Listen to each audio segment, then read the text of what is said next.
Olá, sejam muito bem-vindos ao Workshop Viver no Campo. Eu sou a Tati. E eu sou o João Roquete. Nós somos os criadores e mantenedores do Instituto de Permacultura da Pampa, que há 20 anos funciona como um centro de referência em sustentabilidade no Brasil, e da Escola Rama. A Escola Rama trabalha a vida integral através do contato com a natureza para promover o bem viver no campo. Durante esse workshop nós vamos mostrar quais os primeiros passos mais fundamentais para você fazer a transição, essa mudança da cidade para o campo. E para construir uma vida integral, plena, saudável, em contato com a natureza. Mesmo que você nunca tenha pensado em ir para o campo, existe uma opção, uma oportunidade de vida muito conectada, muito rica em relação à natureza, com mais espaço para viver melhor. Você vai saber o que olhar no terreno antes de comprar. Antes de manejar, de plantar, de construir. Vai descobrir quais são as opções de rendas que existem, e você vai ver que existem várias opções e vai poder definir melhor a vida que você quer. E aos poucos, ou de uma vez só, em vez de ficar planejando, procrastinando, você vai de uma vez só para o campo e vai construir uma vida nova com mais qualidade, com mais tempo ao ar livre, com você, sua família, com os animais, com as plantas, de forma integral. Nós vamos trazer informações úteis e práticas para alcançar um bem viver no campo, para organizar essa mudança, para empreender e para rentabilizar a partir do que você quer fazer, combinado com as oportunidades de negócios e serviços que você pode oferecer no campo, vendo as necessidades que tem no entorno. Isso tudo para alcançar um estado de qualidade que realmente não existe sem a natureza, porque a gente é parte da natureza e pode construir um estilo de vida com muito mais qualidade, com muito mais harmonia e saúde, com tempo livre, com ar livre quando a gente se aproxima do mundo natural. Esse é o nosso trabalho e a nossa missão há muitos anos, desde a fundação do Instituto no ano 2000, que a gente vem trabalhando com assistência e melhorando a condição de agricultores, trabalhando a parte de cultivo orgânico, implementando vários sistemas. O que a gente vai trazer nesse workshop é informações para que as pessoas se empoderem para poder fazer essa transição com segurança, com confiança, para ter uma vida mais harmônica no campo e mais rentável. A gente pode viver bem melhor do que vem vivendo, e isso começa com informação. Começa a gente enxergando as possibilidades. Depois que você escolhe, aí você caminha na direção dessa escolha. Uma vida assim é possível, como vocês vão ver na minha história e também na história do Guinter e da Eliana. Quando o João e a Tati nos perguntaram sobre de que maneira os ensinamentos da permacultura e, portanto, a influência do trabalho deles em nossa vida se deu, eu lembrei de mostrar brevemente o nosso jardim, que chamamos de Horta do Caminho, que é um jardim produtivo, e de mostrar isso que nós colocamos aqui. Uma poesia de Fernando Pessoa que explica muito sobre a necessidade de mudança, porque se nós não mudamos, nós ficamos à margem de nós mesmos. E essa é a metáfora que guia muito o nosso trabalho aqui no Instituto, no sentido de ter uma vida autêntica e uma vida que produza realmente a mudança que a gente acredita. E o trabalho com as plantas, com o reino vegetal, é muito importante para nós. Nesse espaço a gente tem a nossa produção de ovos, ou seja, a gente não mata nossas galinhas, mas a gente tem a produção de ovos. Elas têm um sistema de pastoreio piqueteado também. Então, e aqui a gente acabou de chegar da agrofloresta também. Então a gente faz nossa colheita ali. Então temos um espaço com a agrofloresta, temos 2 vaquinhas para produção de leite e é isso aí. Nós tínhamos um aviário abandonado e debaixo da estrutura desse aviário nós estamos fazendo as construções. Aqui ó, um quarto de feno recoberto de barro, o depósito de ração do aviário virou um quarto de casal. Debaixo da estrutura do aviário também está o nosso alojamento. Outra coisa que vem dos conhecimentos do João foi o projeto da caldeira, que aquece os 5 chuveiros aqui do sítio. Ó, o reaproveitamento de um coxo de galinha, colocamos umas pastilhinhas também doadas. Sistema de saneamento de águas cinzas, que é a bacia de evapotranspiração, jardim de ervas. Ali em cima do poço nós temos algumas caixinhas de abelha sem ferrão. Então tudo vai tendo muitas funções aqui dentro do sítio, né? Lá para baixo nós temos também o círculo de bananeiras, que é para as águas de sabão do sítio, né? E assim a gente vai tentando aproveitar todo o espaço de forma a seguir os preceitos da permacultura, né? Ao todo, serão 4 aulas com conteúdo prático que você pode aplicar na sua vida e com as quais você pode enxergar mais alternativas de vida para você ter no campo. As 3 primeiras aulas serão gravadas e vão ser disponibilizadas para você na segunda, quarta e sexta-feira, sempre às 8 horas da manhã, aqui na página do Workshop. E durante essa semana vamos estar junto com vocês falando sobre as necessidades e quais as ferramentas para uma vida melhor, trazendo informações e experiências de forma gratuita. Então não perca essa oportunidade de participar e aproveite todos os canais. Hoje a gente vai mostrar os principais erros que as pessoas cometem para ir para o campo e qual é a melhor maneira de fazer essa transição. Parabéns por estar aqui. Se você está assistindo essas aulas é porque está buscando algo diferente e melhor para a sua vida. Mostra que quer mais saúde e mais qualidade de vida para você e sua família. Seja cuidando melhor da sua alimentação ou buscando um lugar melhor para viver. Quando a gente quer viver melhor, é natural querer sair do caos da cidade, da fila, do trânsito, da poluição, do consumismo. Dificilmente você sai de férias e vai buscar um lugar onde você fica no trânsito, onde você perde tempo para ir para os lugares. A gente normalmente sai de férias e quer ir para um lugar onde a gente se regenere, onde a gente vivifique ou onde a gente relaxe e fique mais tranquilo. Então é saudável não querer continuar num emprego que não te realiza, tá num esquema de vida urbano onde você se sente apertado, sabendo que podia viver melhor. Então imagina que você entra de férias e resolve aumentar as horas no trânsito, porque agora tu tá de férias, tu tem mais tempo, em vez de ficar 4 horas no trânsito, vai lá e fica 6 horas no trânsito, ou 8 horas no trânsito. Ou então tu tira férias e vai ficar dentro do shopping caminhando o dia inteiro, ou seja, ninguém faz uma coisa dessa. Todo mundo que entra em férias quer contato com a natureza. Então a essência do Workshop Viver no Campo é para quem está buscando uma vida integral, uma vida conectada, que nos harmonize, que ressalta nossas capacidades, a fim que a gente possa alcançar uma vida melhor. Então o Workshop Viver no Campo é um lugar certo para isso, a menos que você queira ficar no trânsito no shopping, aí é melhor ir fazer outra coisa. Dá uma olhada nesse vídeo que ilustra bem o que a gente está falando. E a gente se aventurou bastante nessa obra e ficamos muito felizes com os resultados. Então olha, João e Tati, isso é um pouco filho de vocês também. Outro trabalho inspirado, principalmente no trabalho do João, com sementes crioulas, pelo qual eu tenho muito amor mesmo, é das sementes. Essa aqui foi das nossas primeiras sementes de milho crioulo, já com teste para transgenia, né? Então livre de transgênico. Aquele milho ali com a palha roxa, olha que maravilha. Então isso também é filho seu, João. Me ajudou a encontrar clareza, desde para escolher o meu terreno, como bioconstruir a minha casa, com todos os benefícios do campo e com todo o conforto de qualquer casa na cidade. Nesse momento a gente está também planejando a construção de uma casa, bioconstruída. 2 projetos, os 2 produtos que hoje a gente está fazendo aqui no sítio, os 2 seguem muito da permacultura, do cuidado no manejo energético. O bocashi, eu coleto esterco pelos campos aqui dos vizinhos, eu tenho uma área específica lá onde eu vou fazer a primeira compostagem, o preparo do bocashi, né? Isso é feito nos tempos corretos, seguindo orientação solar para deixar menos tempo no sol, né? A mesma coisa das geleias, as frutas que a Claudinha colhe, tipo o araçá, ela é escolhida. Aquelas que já estão comidas pelos passarinhos, ficam para os passarinhos. A gente divide essa produção natural que os pés nos dão, né?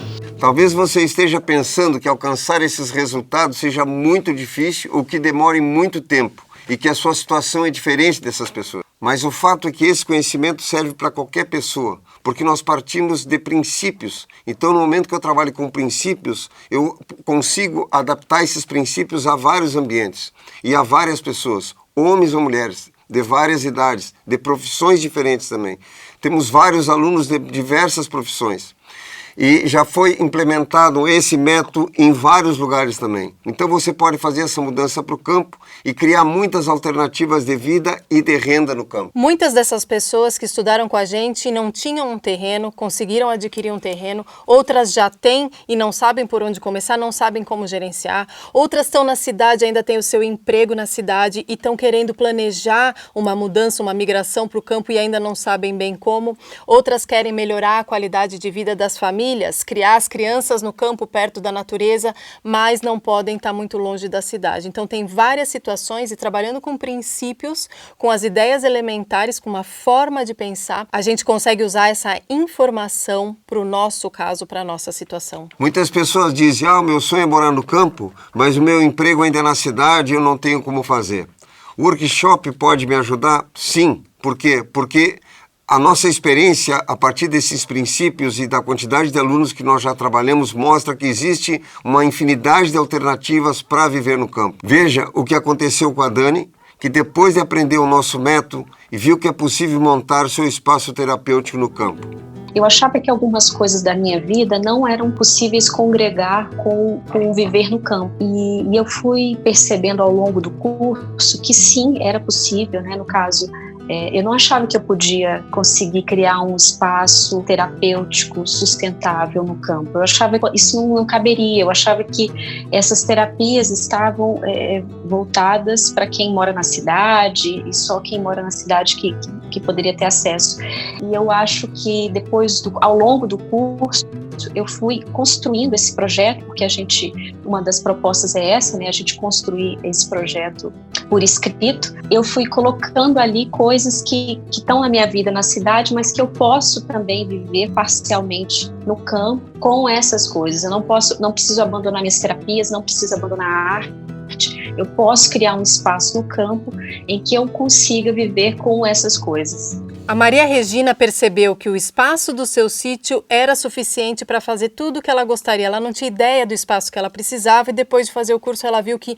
não só ela tinha o espaço suficiente para fazer tudo, construir tudo que ela queria, mas que ela ainda ia poder cuidar de tudo sozinha. Eu imaginava que eu precisaria de um espaço muito maior para fazer tudo aquilo que eu gostaria de fazer. Eu vi que não, que o meu espaço é suficiente. E é até muito interessante porque daí eu posso dar conta dele sozinha.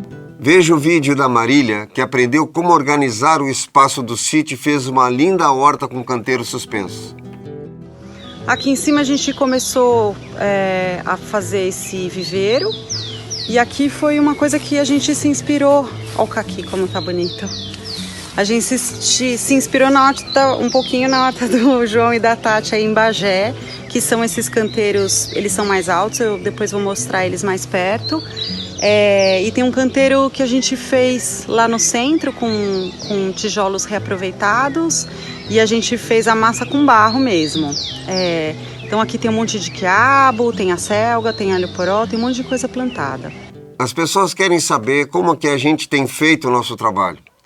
Como a gente trabalha com agricultura, como é que a gente maneja nossas áreas, como é que a gente transformou a nossa vida no campo e como nos tornamos referência em permacultura no Brasil e no exterior. Então a gente vai contar para vocês brevemente a nossa jornada até aqui. Eu sou Tatiana Cavassana, eu nasci e cresci em São Paulo, que é uma das maiores capitais do mundo, super populosa, e vivendo nesse contexto tão urbano, eu sempre senti falta de natureza. Eu abria a janela, via um muro, abria a janela, via uma sequência de prédios em todos os lugares onde eu morei na cidade. Eu sempre tinha essa expectativa de poder abrir uma janela e ver um cenário natural, de ver as paisagens, que eram os lugares que quando eu podia ir me faziam sentir tão bem. E eu achava que isso era uma coisa da minha personalidade, ou seja, que eu que gostava de natureza, que eu que sentia a falta de natureza. Mas hoje tem centenas de pesquisas que mostram que existe o déficit de natureza, ou seja, que faz falta ter natureza, que não ter natureza pode reduzir a nossa capacidade imunológica, pode trazer distúrbios psíquicos, pode nos fragilizar de uma série de formas a contrair doenças, ou seja, existe na realidade necessidade, um fator de saúde em estar em contato com a natureza. E eu sentia falta dessa natureza naquela época e só muito tempo depois eu fui ver que realmente tinha fundamento isso, que tinha uma necessidade real de estar na natureza, porque existe esse elemento, existe a falta de natureza e os prejuízos que isso traz. Assim como existe também os benefícios que tem estar perto da natureza. Então, quanto as pessoas se curam mais rápido quando podem andar num bosque. Antes era comum se recomendar para os doentes que fossem para o campo, respirar o ar do campo, e isso trazia uma saúde melhor. Então eu vivi em São Paulo sempre querendo sair da cidade. Essa era a minha vontade o tempo todo. Então sempre que eu podia viajar, eu ia. Podia ser em algum lugar na Mantiqueira, ir para a praia, para o litoral norte, para o litoral sul, onde fosse que eu pudesse sair, qualquer lugar que não fosse cidade, eu queria ir. E aí quando eu já estava voltando, começava a sofrer que ia ter que voltar para a cidade, como que sentia uma angústia de estar na cidade, sempre querendo estar no campo. Eu fotografava muito essa paisagem natural, estava sempre fotografando. Eu virei fotógrafa uma época da minha vida justamente porque eu queria reter. Eu queria trazer aquela natureza comigo de volta para a cidade quando eu viesse. Então eu fotografava e trazia. E fui vivendo a minha vida assim, realmente com muita vontade de sair da cidade, porque aquele não era o contexto que me deixava bem. E depois de um tempo trabalhando, eu trabalhava com teatro, imagina, eu consegui me mudar para o interior.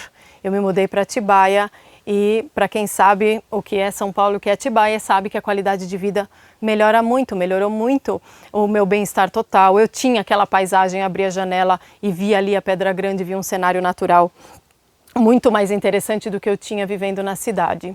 Só que foi ali que eu descobri também que eu não queria ser só uma espectadora da natureza. Eu não queria só abrir a janela e olhar. Eu queria interagir com aquela paisagem. Eu queria mesmo era uma vida rural. Eu queria mexer com as plantas, eu queria poder acompanhar o ciclo de uma planta, ver as coisas crescerem, ver como é que tudo acontecia. E aí, morando no interior, eu comecei a estudar como plantar as coisas, porque eu não tinha a menor ideia de nada. Eu não sabia se alho dava em árvore, eu não sabia tomate, como é que era a planta do tomate, eu não sabia nada disso, mas eu tinha uma vontade. E na verdade o que fez diferença para eu vir para o campo foi essa vontade. Foi um querer que eu não sabia como ia fazer aquilo, mas eu queria estar no campo, eu queria estar mais perto da natureza para fazer isso, para interagir com os elementos, para ter mais animais ao redor. Isso era o que eu tinha vontade de fazer. E foi justamente quando a minha vontade não cabia mais na minha vida que eu vivia de teatro, não era uma vida onde eu não tivesse liberdade, pelo contrário, eu podia fazer o meu horário, mas eu não cabia mais naquele contexto, né? Eu precisava de mais espaço, eu precisava de mais ar livre e de um lugar onde eu pudesse realmente plantar, que eu pudesse interagir com as plantas e com os animais. E foi nesse momento que eu conheci o João Roquette. E junto com ele veio não só a agricultura que eu queria tanto, mas todo um pensamento de como viver no campo, que é o método, a ferramenta da permacultura para organizar os espaços. Ele é um pioneiro na permacultura no Brasil, ele já trabalhava com isso há 10 anos, então quando eu conheci ele, eu ganhei muito mais do que a agricultura e uma vida no campo como eu imaginava. E é isso que acontece. Quando a gente se envolve com a permacultura, a gente vê que a gente pode estar realmente num bem viver no campo, é o estado da arte da vida no campo. E isso porque a gente consegue criar essa sustentabilidade onde você tem tempo livre. Então, com permacultura, essa ideia de que a gente passa ralando no campo, que passa tendo trabalho, isso vai embora, isso não existe. Porque existe uma forma de organizar onde você faz as coisas funcionarem melhor, porque uma coisa ajuda a outra no sistema. Você desenha toda a área para fazer isso. Então, quando eu conheci o João e tudo isso, se abriu um mundo gigantesco, uma possibilidade enorme na minha frente. E aí eu decidi de uma maneira assim que não tinha volta, eu tenho que ir para o campo. E é incrível quando a gente faz uma escolha, quando a gente toma uma decisão, como as coisas se movimentam rápido ao redor. Então, em 9 meses, eu consegui vender a minha casa em Atibaia, eu me mudei para o Rio Grande do Sul e eu tinha um mundo completamente diferente à minha volta. É como se o cenário, tudo ao redor tivesse mudado completamente só porque eu tomei essa decisão e eu conheci a pessoa certa, ou seja, que tinha a informação que cabia exatamente no que eu estava procurando. E foi assim que eu vim definitivamente para uma vida rural. Só que isso na minha vida demorou quase 15 anos. Porque desde que eu me dei conta que eu realmente queria sair de São Paulo e ir para uma coisa menos artificial do que as cidades, eu fui fazendo isso tateando no escuro, porque ninguém te ensina. Se você sente falta de natureza, quem que te ensina o que você faz para curar isso, né? Nem se identifica isso como um problema. Se você quer viver no campo, onde é que você aprende? Não tem nenhum lugar que te ensina isso. Você aprende um monte de coisas na escola ou até na faculdade, números complexos, equação disso e daquilo, que você não sabe nem a aplicação prática que tem. E saber de onde vem o seu alimento, saber a natureza da água, até como a água chega na sua torneira na cidade, tudo isso a gente não sabe. E isso é a história da humanidade.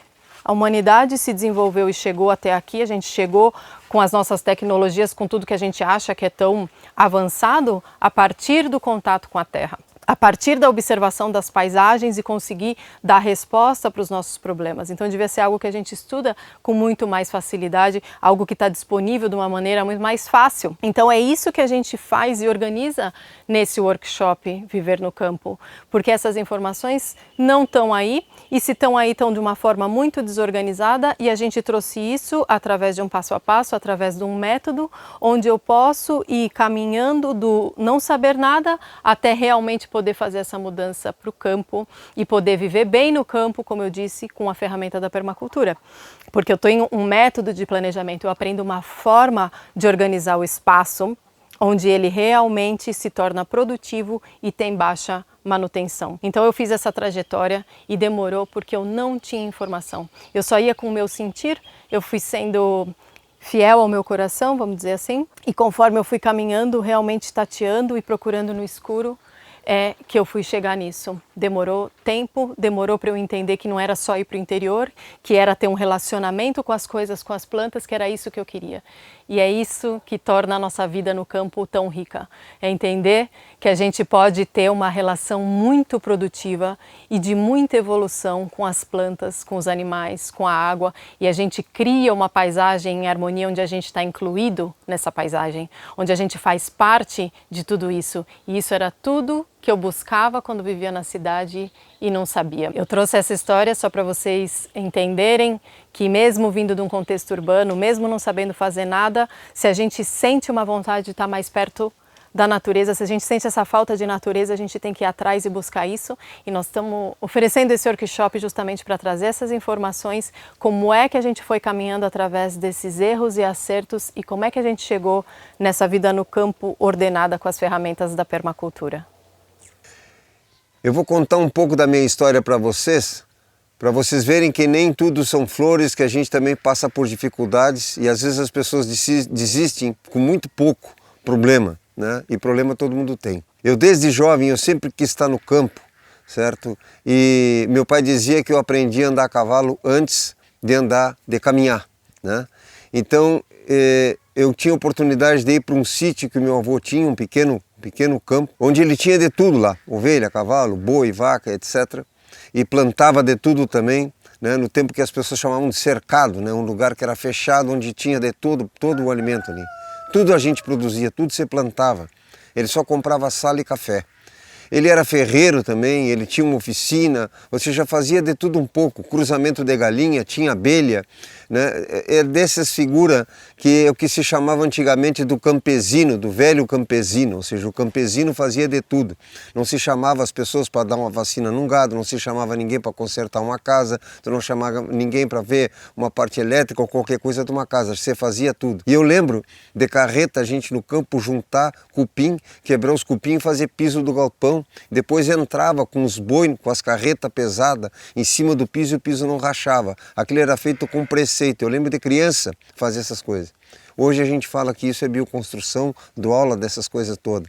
Mas isso tudo faz parte dessa arquitetura vernacular, faz parte da história de povos, de muitos povos, né? E eu vivi isso quando infância. Nesse contexto, eu sempre tive esse sonho de estar no campo e eu acabei abandonando 3 cursos universitários porque a forma de ensino não fechava um pouco como eu gostava de aprender, enfim, e sempre querendo uma vida muito prática de fazer coisa com as mãos. O que a gente busca com esses workshops e com os cursos, fazer com que as pessoas tragam um pouco, não é voltar ao passado, mas é ter um presente, um futuro dentro de uma construção um pouco melhor, ou seja, da importância de onde vêm as coisas, porque tudo é recurso. A lata de azeite, a pedra, a tábua, o prego que se usou, tudo isso é recurso. E hoje esses recursos estão em tanta abundância que ninguém dá bola para nada. Quando eu já estava com 20 e poucos anos, eu resolvi de vez abandonar a cidade e fui-me embora para o campo e comecei a plantar. Montei um acampamento, eu não tinha campo, montei um acampamento num sítio que eu consegui.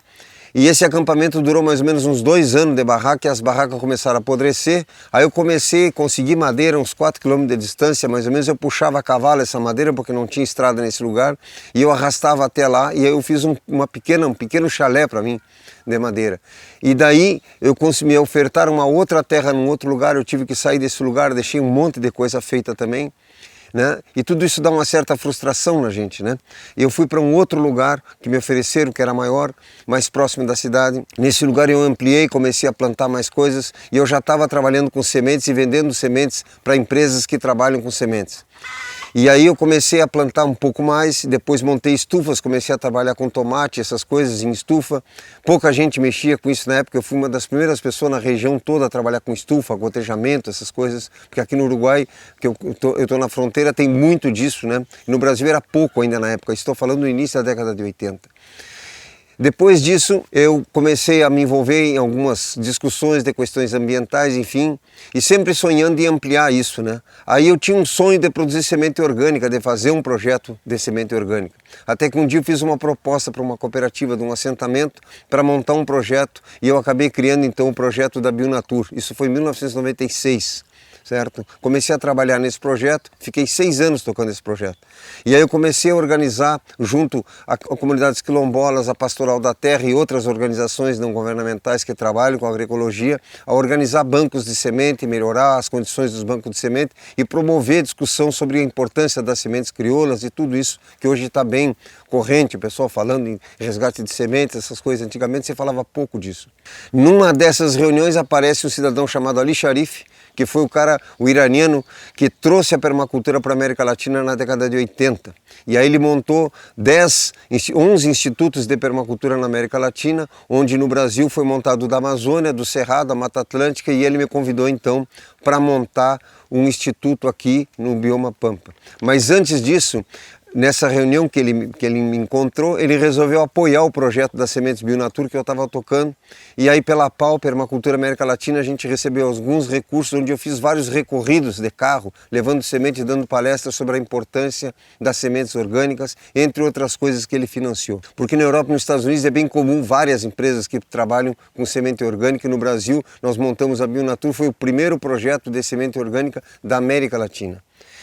Depois de um tempo passado, então, ele me convida, eu já estava querendo sair desse trabalho lá, e ele me convida então para montar isso aqui, então eu assumi o compromisso com ele de desenvolver permacultura aqui e de ser mais um dos difusores da permacultura no Brasil, fomos um dos pioneiros então da permacultura no Brasil. Então nos últimos 10 anos a Tati entrou na minha vida e deu um salto quântico no trabalho aqui no IPEP, e aí começamos a analisar, a partir de cursos das pessoas que a gente recebe, os alunos aqui, que na verdade a questão do conhecimento tinha muito mais uma ligação com o estado de consciência do que exatamente uma questão técnica. E aí nós criamos a Escola Rama para tratar exatamente com esse tema, que é a questão da consciência e do desenvolvimento humano. Na aula de hoje a gente vai falar sobre a melhor maneira de você fazer a transição, por onde que você começa essa sua mudança para o campo. Mas antes disso a gente vai falar de alguns erros que as pessoas cometem e que implicam em muito trabalho e muito recurso desperdiçado.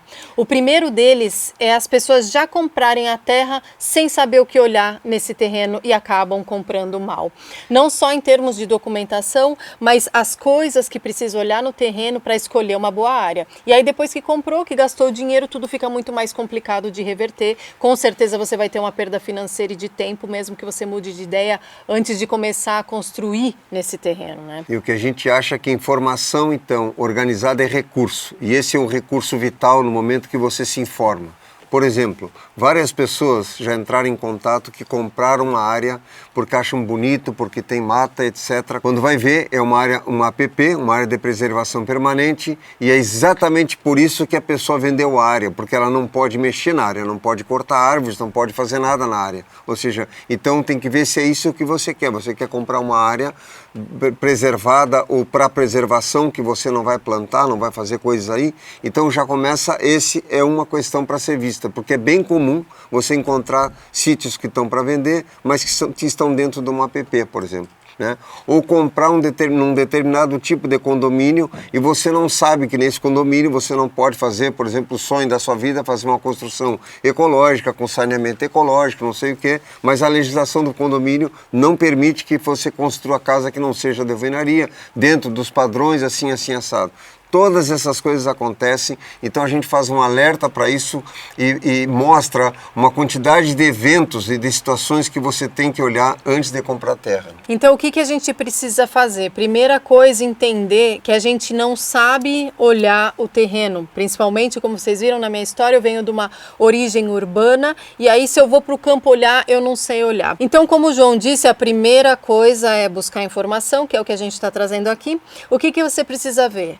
Começar a sair, olhar terrenos nos lugares onde você gostaria de viver e ir fazendo uma sondagem, ir fazendo uma observação do que tem no entorno desse terreno e sempre pedir a documentação, ver se você pode usar a área, se você não está numa área de APP, ver se você não está numa área próximo de um rio onde você também não pode construir, e junto com isso você vai criando definições do que você quer fazer, porque talvez um terreno que tem uma grande área preservada seja justamente o que alguém quer para criar um jardim botânico ou um parque de preservação, mas é totalmente inadequado para alguém que quer ter uma produção de alimentos, por exemplo, e precisa ali de uma área aberta para produzir hortaliças, precisa virar solo e tudo mais. Então é importante olhar, sabendo o que quer fazer, porque aí você acha o terreno que tem a ver com a sua história. É bem comum, por exemplo, as pessoas irem quando tem tempo, obviamente, para ver um sítio. As pessoas que estão trabalhando podem ir no fim de semana. Então aí vão geralmente no fim de semana olhar. E aí de segunda a sexta acontece uma série de coisas nesse lugar que você só olha fim de semana que não acontece durante a semana. Por exemplo, uma fábrica que pode trabalhar próximo do teu sítio, onde tem um barulho insuportável ou tem um cheiro insuportável e você não sabe, porque você nunca vai no meio da semana, só vai fim de semana. Ou então também você só vai, geralmente vai de dia visitar, nunca vai de noite, e a partir das 10 horas, próximo de onde tu tá, tem um lugar de show e aquilo passa todo sábado e todo domingo, aquele barulho infernal, tu só vai saber depois que tu te muda. Então o que acontece? Existe uma série de itens que a gente estimula as pessoas a olharem com calma, não só dentro do sítio como fora dele, para tentar ver o que está no entorno, para não ter frustrações depois que compra. O que a gente sempre sugere é que as pessoas visitem diferentes lugares em diferentes momentos. Aquele que você sente que é o lugar onde você mais gostaria de estar, que você gostou mais, aí você começa a tirar informações sobre esse terreno, sobre a documentação do terreno, sobre o zoneamento, se tem cadastro ambiental rural ou não e o que está descrito ali como atividade possível para aquele terreno. Ou seja, o primeiro erro comum é não investigar o suficiente e já comprar o terreno. A gente tem várias histórias de alunos assim e que depois empatam o projeto de vida para o campo porque não conseguem dar andamento no terreno que eles escolheram. E isso leva a gente para o segundo erro mais comum, que é as pessoas realmente não saberem o que elas querem viver no campo, o que elas querem fazer no campo. Então você escolhe um terreno sem estar com aquela ideia mais clara de como que você queria viver ali, o que você gostaria de fazer nesse lugar. E quando você decide isso, talvez o terreno que você conseguiu, que você comprou, já não tenha a ver com a sua ideia. Então o segundo erro é a gente não se investigar e não fazer algumas definições de como gostariam de viver no campo, de que tipo de vida querem ter aí. Porque às vezes o que acontece? A pessoa vai fim de semana para um sítio de um amigo, faz festa, né, e acha bonito passear na natureza, ir na beira do rio e fazer não sei quanta coisa, e acha que todo o tempo a vida no sítio é aquilo, né? A vida no sítio todo o tempo não é uma festa de fim de semana. Então você tem que saber isso, ou então vai sempre no verão, nunca foi no inverno, né? Então as pessoas não sabem, por exemplo, se aquele lugar é frio, ou como quando chove, enfim. Vários detalhes você precisa saber, porque é completamente diferente você ir morar num sítio do que alugar uma casa e morar numa casa. São coisas completamente diferentes, porque você tem esse entorno todo para entender. A gente tem que saber se sente bem, melhor, no calor ou no frio, se gosta de frio ou se gosta de calor, que tipo de coisas a gente gostaria de fazer no campo, se eu tenho habilidade com animais e gostaria de ter animais, ou se eu tenho uma aproximação maior da agricultura, ou seja, que tipo de coisas. Eu tenho que fazer um exercício de imaginação, imaginar como seria a minha rotina num dia de campo. Esse é o exercício que você tem que fazer. Imagina como que é esse dia a dia. Você acorda e faz o que no campo? E depois, durante o dia, você faz o quê? E criar um dia que seria uma amostra da sua vida no campo. A gente diz que deve viver os dias como se cada dia fosse uma pequena vida, ou seja, se em cada dia a gente incluísse um pouco de tudo que a gente quer viver na vida. E esse é um exercício importante para começar a identificar quais são as suas aptidões, o que você queria fazer, porque isso também vai ajudar na escolha do terreno. Isso vai ajudar a criar o projeto de vida no campo e é assim que você pode começar a fazer essa transição. O Brasil tem 6 biomas diferentes. Então faz uma diferença tremenda você resolver ir para a Amazônia, por exemplo, ou estar no Pantanal, ou ir para o Cerrado, ou vir aqui para a Pampa, ou seja, ou morar na beira da praia, ou na serra, ou estar numa montanha, lugar mais seco, lugar mais úmido. Isso tem que estar um pouco caracterizado para você poder partir para o que quer. Né? E outra, é tão importante isso que a gente dei uma consultoria para um casal e eles estavam há 2 anos querendo se mudar para o campo, não conseguiam. Durante a conversa com eles eu me dei conta que a mulher queria uma coisa e o marido queria outra. Aí chegou um momento da conversa deles, depois de mais de 1 hora, eu digo, olha, o problema é que vocês não encontram lugar porque ela quer uma coisa e você quer outra. Vocês têm que decidir o que vocês querem como casal, porque a escolha dos dois era completamente diferente, cada um sonhava com algo. Ou seja, e nunca tinham parado para discutir, na verdade, isso. Né? E essa era a crise. Aí eles se deram conta, começaram a rir, que um gostava de uma terra, de um lugar, e outro gostava de um outro completamente diferente. Então até isso você tem que resolver. Exatamente como é que você quer, para poder partir para esse objetivo. Eu, por exemplo, faço vários trabalhos na Amazônia, a Tati também, passamos 5 anos agora trabalhando lá. Eu nunca moraria na Amazônia. Para mim está claro isso. Eu vou lá, trabalho, mas eu volto para o meu espaço. Eu gosto de lugar de clima frio e seco. Eu nunca iria morar no Pantanal. Então, para mim, está muito claro isso. Eu não vou fazer uma intervenção na minha vida de me mudar para um lugar desse. Então, a gente tem que começar a definir isso para poder partir para o rumo, senão... Então, o segundo erro é não saber o que quer e o que gostaria de viver. E aí o terceiro erro, o terceiro problema é que as pessoas não sabem identificar se um terreno tem bons recursos ou não. Então vamos supor que você já sabe o que você quer, mas aí você vai visitar os terrenos, não sabe o que olhar. Não sabe se ali tem fontes de água, não sabe se aquele relevo é bom ou não. E a gente precisa começar a entender o terreno para fazer uma boa escolha, não só em relação ao terreno em si, que é aquele primeiro erro que a gente colocou, mas para ver se esse terreno casa, se ele dá certo com as ideias que você tem, com o que você quer fazer no campo. Então, às vezes, se tu vai para um lugar e você não sabe sobre o lugar, a gente chama de informação transferida. Ou seja, eu vou nos vizinhos e pergunto para os vizinhos, esse riacho, sei lá, que tenha, vamos supor que tem um riacho, ele seca na seca? Ou seja, no período de chuva ele transborda? Tem algum problema com relação a isso? Porque se você não sabe, você pergunta para as pessoas. Porque a pessoa que está vendendo tem que entender que ele está vendendo, o interesse dele é ali vender algo, né? Então tem que ter cuidado com isso. Você tem que tirar informação com pessoas que moram no lugar ou pessoas que dão consultoria nessa área para te ter segurança do que tu vai fazer. Né? Saber bem dos acessos, como é que funciona, com chuva, sem chuva, de repente no período de chuva com o carro que tu tem fica difícil de chegar, ou seja, tem uma série de coisas que a gente vai elencando para tomar uma decisão mais certa, pensar nas distâncias, se você tem criança pequena ou se tem uma pessoa doente, se vai ter que ir mais de uma vez na cidade, enfim, tudo isso tem que botar em cima do papel para poder tomar uma definição mais segura. Essas são as duas coisas mais importantes que você vai olhar no começo. Água. Se tem água, quais são as fontes de água? O que é fonte de água? Se tem poço, se tem lago, se tem rio, se tem arroio.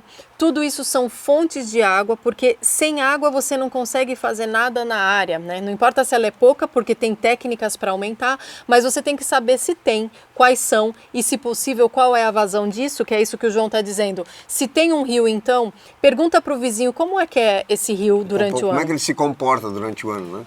Ele tem uma fase onde ele é seco, ou seja, então aí você muda, acha que tem um rio o ano todo e não tem. Também se ele tem uma área de vazante muito grande, para você saber que área ocupar no terreno, isso já é depois quando você está implantando, mas no começo você precisa ver se tem água, quais são as fontes e reconhecer isso em cada terreno que você vai visitar, porque é uma coisa elementar e básica para a gente viver no campo, é ter água.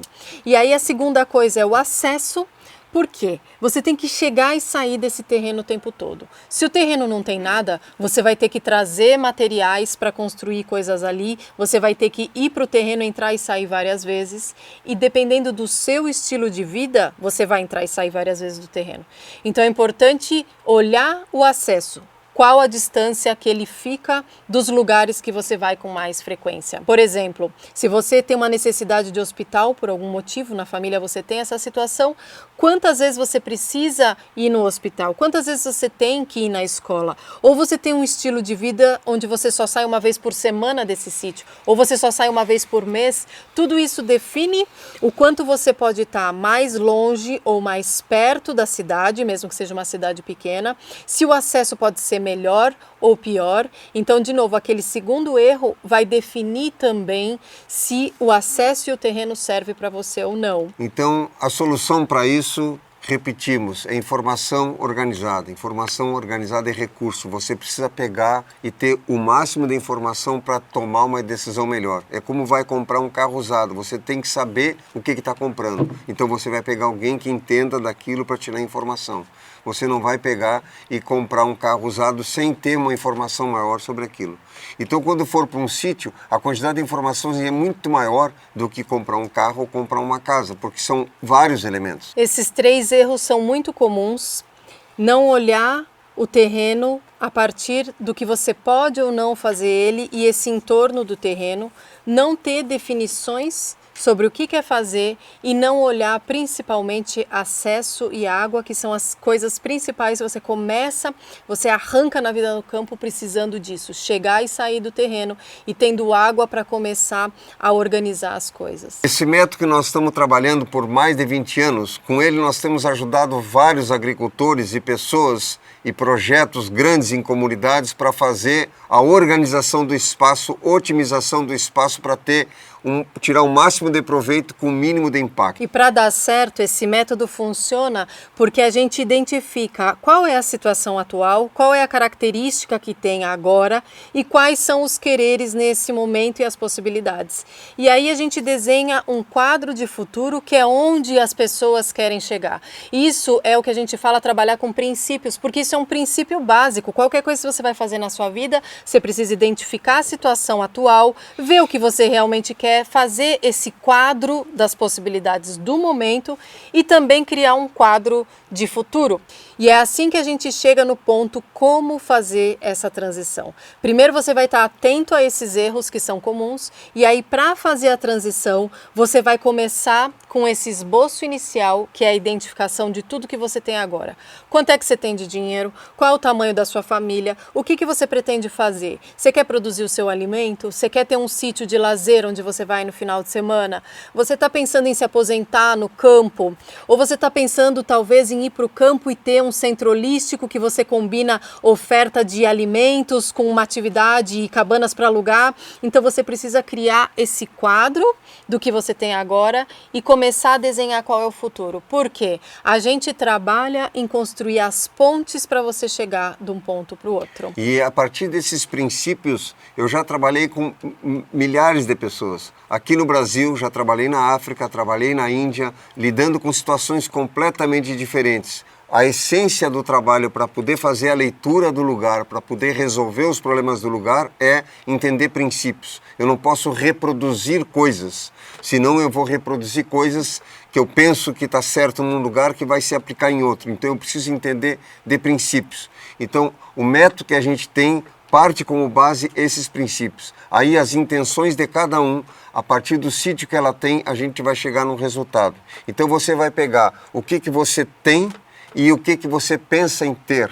E aí nós vamos, a partir desse método, criar essas pontes. Esse princípio é baseado na observação da natureza, na permacultura, porque a permacultura trabalha em imitar as leis naturais para a gente criar uma paisagem cultivada, não só de vida, mas também no campo, que tem a ver com esse ambiente natural, porque é assim que as coisas funcionam. Se a gente trabalha contra o que é o fluxo natural, o que é a natureza, a gente vai sempre ter muito mais gasto energético e de dinheiro para fazer as coisas. Enquanto que quando eu vou a favor do que a vida naturalmente faz, a minha vida também vai nesse sentido, e é assim que a gente cria esses sítios autossustentáveis que melhoram ao longo do tempo. Então, como é que eu crio uma situação de baixa manutenção e alta eficiência? É trabalhando a favor da natureza. Por isso que a gente trabalha com esses princípios que partem da observação do ambiente natural. Então, para você fazer essa mudança da cidade para o campo, você tem que pensar primeiro o que você quer fazer, na verdade, bem claro isso. Você quer um sítio de lazer? É uma coisa.